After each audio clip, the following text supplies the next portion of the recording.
সুপ্রিয় শ্রোতা বন্ধুরা, আসসালামু আলাইকুম। আশা করছি সবাই বেশ ভালো আছেন। আপনারা শুনছেন অলৌকিক সত্য।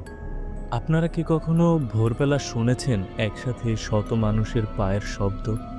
ভাবুন তো, আপনি একা হাঁটছেন গ্রাম্য রাস্তা দিয়ে। হঠাৎ সামনে দেখা গেল সাদা পোশাকে এক দীর্ঘ মিছিল। তাদের মাথা নিচু, নিঃশ্বাসে হাহাকার। আর মিছিলের শেষে দাঁড়ানো এক লম্বা অবয়ব হাত বাড়িয়ে বলল, তোকে আমার সঙ্গে যেতে হবে। আজকের এই ঘটনাটি আমাদেরকে পাঠিয়েছেন পটুয়াখালী থেকে নাজিম উদ্দিন।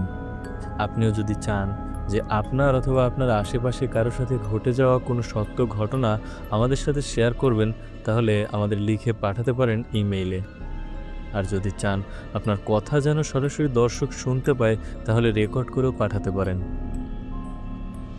আমাদের ইমেল অ্যাড্রেস অলৌকিকসত্য@gmail.com।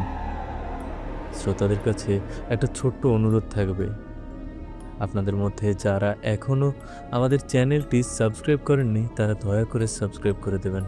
কারণ প্রতিদিন আমরা আপনাদের জন্য নিয়ে আসি ভয়ঙ্কর সব ভৌতিক সত্য ঘটনা, রহস্য আর অমীমাংসিত কাহিনী। তাই যদি চান নতুন ঘটনা আপলোড হওয়ার সাথে সাথেই নোটিফিকেশন পেতে, তাহলে অবশ্যই বেল আইকনে ক্লিক করে অল করে রাখবেন। আর যারা ইতিমধ্যে আমাদের পরিবারের অংশ হয়ে গিয়েছেন, অর্থাৎ সাবস্ক্রাইব করেছেন, তাদের প্রতি রইল আমার আন্তরিক ভালোবাসা আর অন্তরের অন্তঃস্থল থেকে ধন্যবাদ।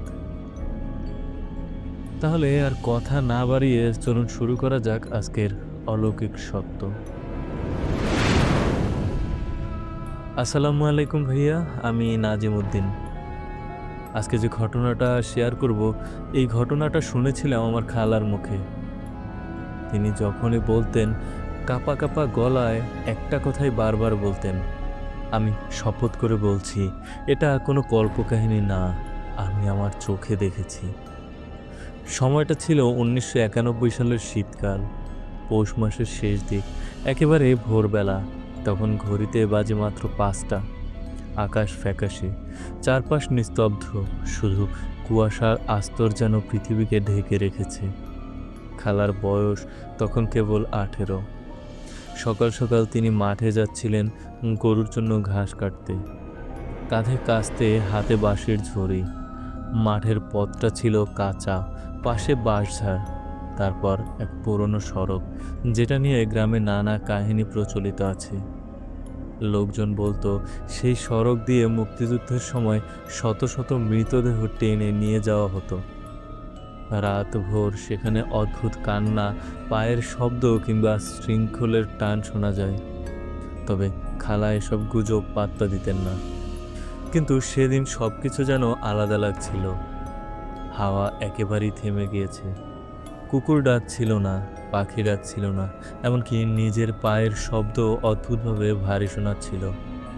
হঠাৎই খালা থমকে গেলেন, কারণ কুয়াশার ভেতর থেকে ভেসে এলো অদ্ভুত এক শব্দ। একসাথে অনেক মানুষের পায়ের আওয়াজ। শুনলেই বোঝা যায় কেউ মিছিল করছে। খালা চোখ কুঁচকে তাকালেন। ঘন কুয়াশার দেয়াল সরিয়ে যেন আস্তে আস্তে দৃশ্যটা ফুটে উঠল। এক সারি মানুষ এগিয়ে আসছে, তাদের গায়ে সাদা কাপড়, কিন্তু কাপড়ে রক্তের মতো কালো দাগ। কারো হাতে মশাল, কারো হাতে লাঠি। তাদের মাথা নিচু, মুখটা ঢাকা, আর তাদের নিঃশ্বাস থেকে বেরোচ্ছে এক অদ্ভুত হাহাকার। খালার বুক ধক করে উঠল।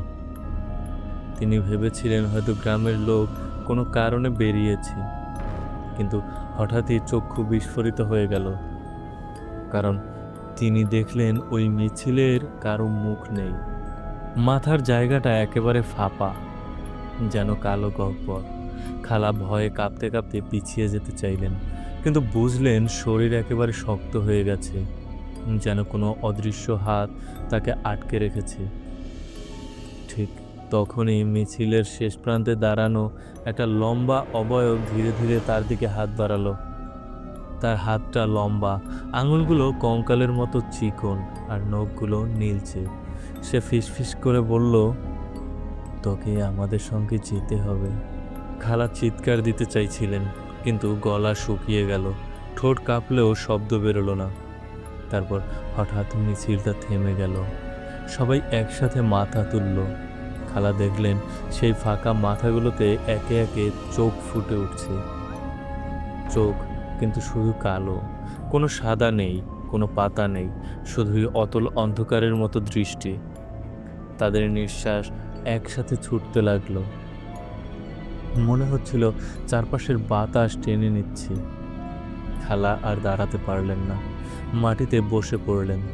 তখনই লম্বা অবয়বটা ধীরে ধীরে এগিয়ে এলো। তার মুখে অদ্ভুত বিকৃত হাসি আর কণ্ঠে শীতল স্বর।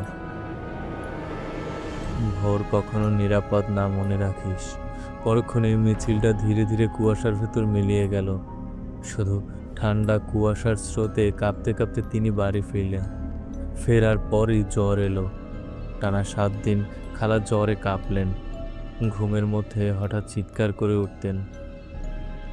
আজও তিনি ভোরবেলা ঘর থেকে বের হন না।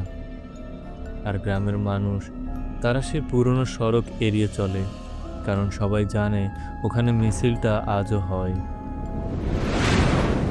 শ্রোতা বন্ধুরা, আজকের এই কাহিনী শোনার পর হয়তো আপনার মনে প্রশ্ন জাগছে, ভোরবেলা কি সত্যি আলো নিয়ে আসে, নাকি অদৃশ্য কোনো ছায়ার মিছিল?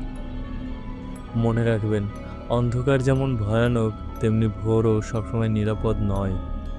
হয়তো আগামীকাল ভোরে আপনার পথের ধারে সেই মিছিলটা দাঁড়িয়ে থাকবে, আর নিঃশব্দে আপনাকেও ডেকে বলবে, তোকে আমাদের সঙ্গে যেতে হবে। কেমন লাগলো আমাদের আজকের এই ঘটনা অবশ্যই কমেন্ট করে জানাবেন।